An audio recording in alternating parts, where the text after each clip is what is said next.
এই রুটিনটা বদলে যাওয়ার কারণে সকালটা হয় অনেক তাড়াতাড়ি। প্রথমে ফ্রেশ, তারপর চা, তারপর মর্নিং সেশন, তারপর রেডি হওয়া অ্যান্ড দুজনে মিলে একসাথে ক্লাবে বেরিয়ে যাওয়া। ক্লাব কমপ্লিট করে চলে গেছিলাম একটু ওই বাড়িতে, কারণ মা আজকে ডেকেছিল, কুট্টুসের কিছু কাজকর্ম ছিল আর আমারও অনেক কাজকর্ম ছিল।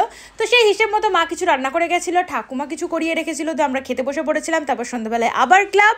বাড়ি ফিরে দেখলাম প্রচুর জিনিস এসেছে, আর এগুলো কিন্তু বাবা রিসিভ করে রেখে দিয়েছিল। আমার তো ভীষণ মজা হয়েছে দেখে, জাস্ট ওয়াও কালেকশন। তারপর ফ্রেশ হয়ে রেডি হয়ে নিচে চলে গেলাম, আর তারপর একটু মামনিকে হেল্প করে দিলাম। সারাদিনে তো পারি না, রাত্রে ওই যতটুকু সম্ভব, কোনোদিন খাবার বেড়ে দেওয়া, কোনোদিন রুটি ভেজে দেওয়া, বাদবাকিটা কিন্তু মামনিই করে। তো যাই হোক, এইভাবে আমাদের সারাটা দিন কমপ্লিট হলো, আর একসাথে বসে একই টেবিলে খেয়ে নিলাম, আর মামনিও তারপর খেয়ে নিল।